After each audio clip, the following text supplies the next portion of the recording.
I pretended to have amnesia for a year to see how my wife would react. Exactly 13 months ago, I made the craziest and most psychotic decision of my life. I faked total amnesia after a car accident that I staged myself. Yes, you read that right. I pretended not to remember anything, not my life, not my wife, not our home, not our dog, nothing. And what I discovered during this past year has left me completely lost about who I am and what I should do now. Let me explain how I got to this level of insanity. My name is Marcus. I'm 34, an accountant at a mid-sized firm in Portland, Oregon. I've been married for 8 years to Emily, 31, a freelance graphic designer. We had what I believed was a solid marriage, the kind you see in romantic movies. At least that's what I thought until I started noticing small, strange things about her behavior. It started about 2 years ago. Emily began going out more often with friends, coming home late, and always with overly detailed explanations of where she had been. You know the type? When someone gives too many details about something simple, they're usually lying. She also became extremely protective of her phone, changed all her passwords, and always kept it face down when near me. But what truly made me paranoid were the little disturbing clues I began to find. Blonde hairs in my car, Emily is a brunette, an earring that wasn't hers on our couch, and the smell of a men's cologne that wasn't mine on her clothes. When I asked her, she always had a plausible excuse. The hair belonged to a client, the earring was a friend's who had visited, the cologne came from a waiter who brushed past her in a restaurant. I was losing my mind, literally. I spent months trying to figure out if she was cheating. I even hired a private investigator, but he couldn't find anything concrete. Emily was extremely careful if she was doing anything wrong at all. That's when I had this insane idea. I had read about retrograde amnesia, how some people lose all memory after head trauma. I thought, what if I faked amnesia? How would she react? Would she be loving and devoted, or would she reveal her true self? I know, it's completely sociopathic. But in my disturbed mind, it made sense. It would be the ultimate test of our marriage. I spent weeks planning everything in meticulous detail. I studied amnesia cases, watched documentaries, read medical articles, even chatted anonymously in forums with real amnesia survivors. I needed my performance to be perfect. The accident happened on a rainy Friday in May last year. I told Emily I was heading out to meet a fake client in a nearby town. I called her saying I'd be late and not to wait up. Instead, I drove to a quiet back road, disconnected a few wires in my Honda Civic, I'm handy with basic mechanics, made some skid marks on the road, and positioned the car as if it had swerved and hit a tree. The crash was real, but calculated. Enough to look serious, but not enough to actually hurt me. I called 911 pretending to be confused and disoriented. When the paramedics arrived, I was sitting next to the car with a small cut on my forehead, self-inflicted with a rock, repeating that I didn't know who I was or where I was. At the hospital, I kept up the act. I didn't recognize Emily when she showed up in tears. I didn't know my name, my home, our dog Max, nothing. I acted so convincingly that even I started to believe it at times. Doctors ran all the tests, CT scans, MRIs, neurological exams. They found nothing but a mild concussion. But post-traumatic amnesia can occur even without clear brain damage, so they accepted my condition as genuine. Emily cried a lot that first day. She held my hand, showed me photos, told stories about our life together, trying to trigger memories. I pretended to listen but insisted that nothing felt familiar. It broke my heart to see the desperation in her eyes, but I needed to know the truth about our marriage. We returned home after 3 days in the hospital. Emily had transformed the whole house. She printed hundreds of our photos and taped them all over the walls, created a chronological album of our relationship, and even recorded videos of herself explaining key moments in our life. The guest room became my room. Doctors said I might feel uncomfortable sharing a bed with someone I didn't remember. For the first few months, Emily was an angel. Truly, she cared for me 24/7, put nearly all her freelance work on hold to focus on my recovery.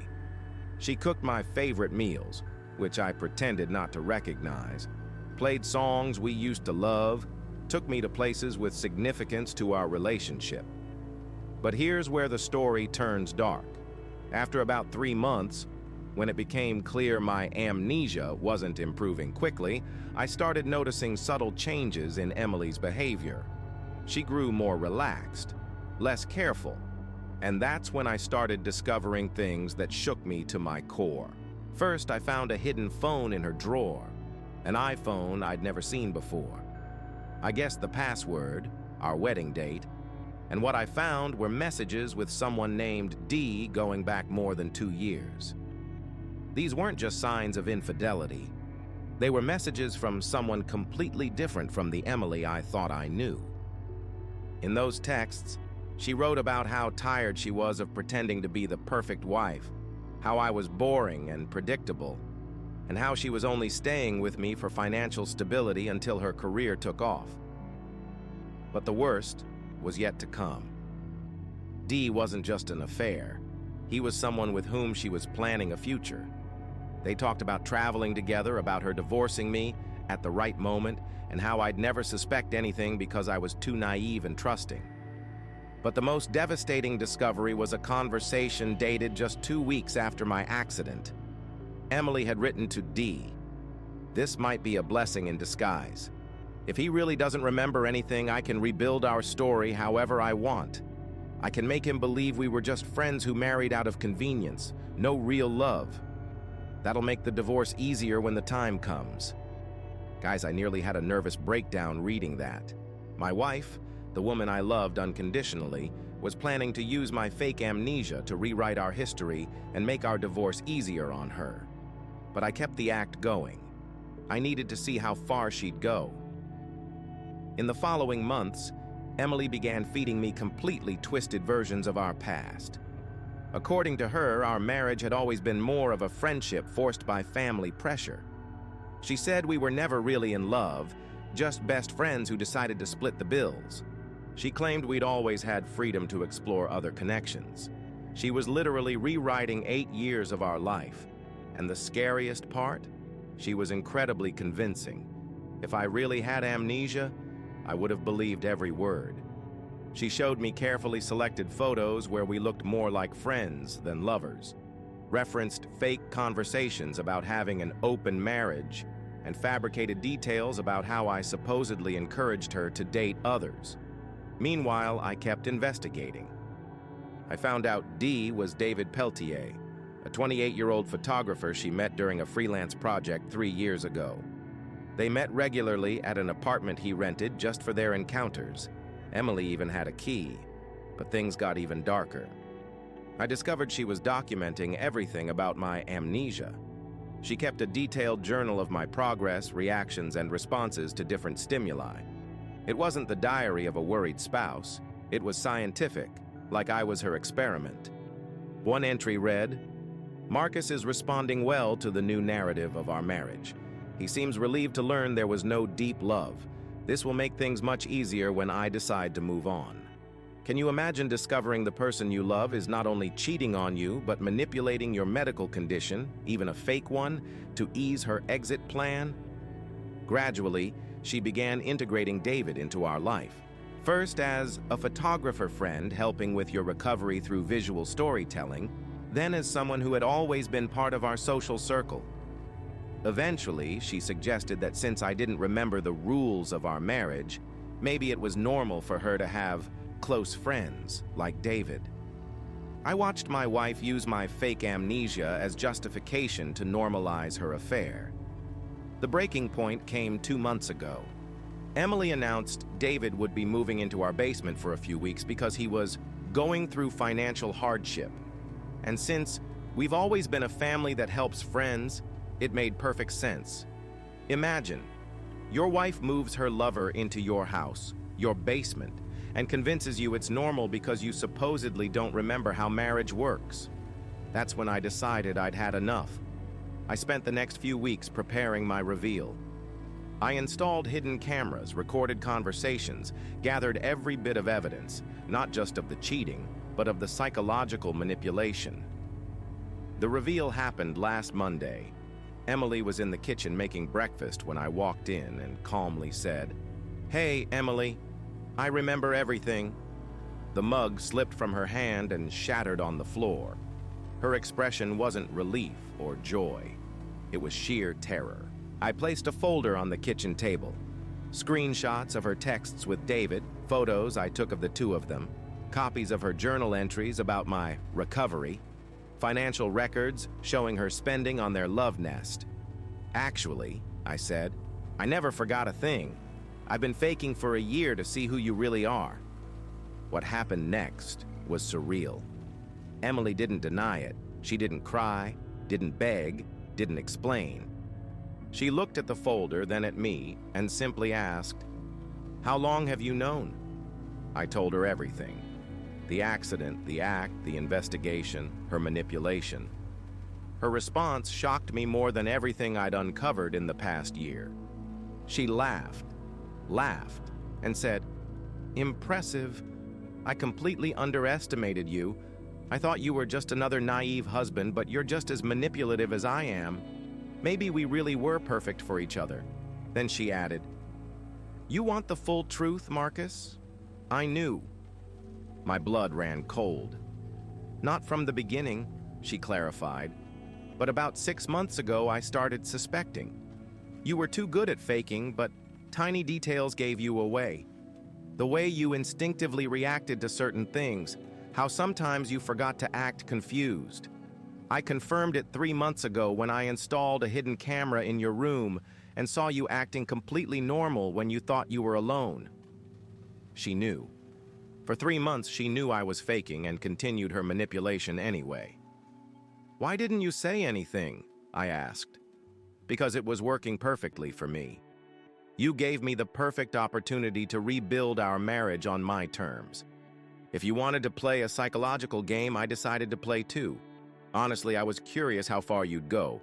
Guys, I spent a whole year pretending to have amnesia to test my wife, only to find out she spent 3 months knowing I was pretending and using it to her advantage. We were both manipulating each other in a twisted psychological duel." David walked into the kitchen at that point. He'd obviously overheard everything. Instead of being ashamed, he looked at both of us and said, "You two are insane. Perfect for each other, but insane." And you know what? He was right. Now, a week later, I'm still trying to process everything. Emily moved out to live with David. No drama, no fight. She just packed, handed me divorce papers she'd apparently prepared months ago, and said, "It's been an interesting year, Marcus. You surprised me." The most disturbing part? I don't feel angry. I don't feel sad. I don't even know what I feel. It's like this whole year of pretending wiped out something inside me. Or maybe it revealed who I really am. Someone capable of maintaining a year-long psychological lie just to test another person. My friends and family still don't know the truth. Everyone thinks Emily left because she couldn't handle the after effects of the accident. Part of me wants to come clean, but how do you explain that you faked amnesia for a year? That you discovered you and your wife are both far darker people than you ever imagined? The lawyer says I have enough evidence for a very favorable divorce, but I don't know if I want to use it. Would I be any better than Emily if I weaponized her manipulation? When I was manipulating too? Max, our dog, is still with me. Ironically, he's the only one who behaved authentically this entire year. He loved me even when I pretended not to know him, and now he's just happy that I remembered. Guys, I don't know why I'm telling you all this. Maybe because I need to admit what I did. Maybe because I can't process the fact that both Emily and I are far more twisted than we ever imagined. The question that haunts me is, if I was capable of keeping up such an elaborate and cruel lie for a whole year, what else am I capable of? And what if Emily was right? Maybe we were perfect for each other. Two manipulators who finally found their match. I don't know what's next. I don't know how to go back to a normal life after discovering I'm capable of something so psychologically disturbing. I don't know how to trust anyone again when I can't even trust myself. If you made it this far, thank you. I know the story is insane and you'll probably judge me, and I deserve it. I just needed to get this off my chest. Comment. What would you do in this situation? If you liked this video, don't forget to like and share so we can bring you more stories like this. Keep an eye out for more stories. Hope you have a good day.